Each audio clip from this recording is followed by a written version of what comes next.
What happens in our brain when we go through a breakup? Ending a relationship, whether it's a long-term romance, a deep friendship, or even one of those almost something situations, can feel like the end of the world.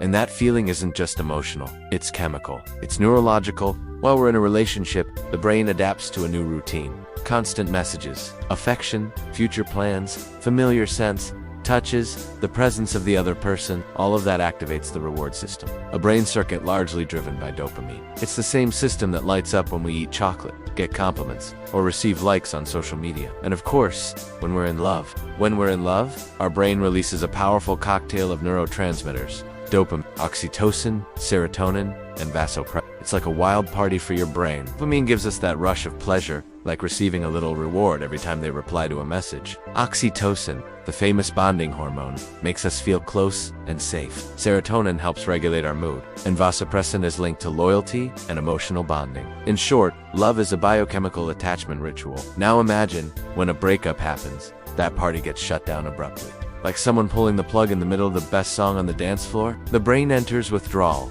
literally. Studies using MRI scans have shown that the pain of a breakup activates the same brain regions involved in physical pain, especially the anterior cingulate cortex. That's why it really feels like a tight squeeze in your chest. On top of that, the limbic system kicks in, especially the amygdala, the brain's emotional alarm system. It becomes hyperactive after a breakup, which helps explain the waves of insomnia, sudden crying, loss of appetite, or, on the flip side, eating everything in sight. And then there's cortisol, the stress hormone. It floods your body like a fire alarm, making your heart race, your breath shallow, and that heavy feeling in your chest settle in. To your brain, a breakup feels like a threat, a loss of control. Your body switches into survival mode. Here's a wild fact. The symptoms of heartbreak are very similar to the withdrawal symptoms from substances like nicotine or even cocaine. Yes, love can be as addictive as a drug. That's why relapses happen. The just one message. The let me check if they're online. It's your brain craving its lost source of dopamine. But despite all that, the brain has a magical capacity. It adapts. Over time,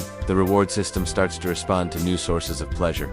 New neural pathways are formed. Emotional pain begins to fade, especially when we give the brain the space and stimulation it needs to heal.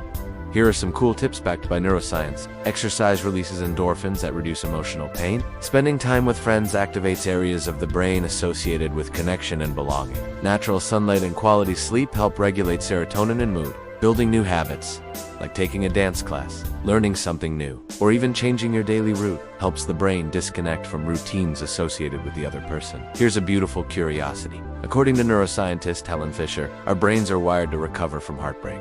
It's not just poetry, it's biology. Nature wants us to move on. Maybe that's why so many people say their biggest growth happened after a breakup. Emotional pain opens cracks, and through those cracks, the light of awareness shines in. So, if you're going through a breakup, take a deep breath. It's not just you. Your brain is reconfiguring, rebuilding, learning how to live in a new way.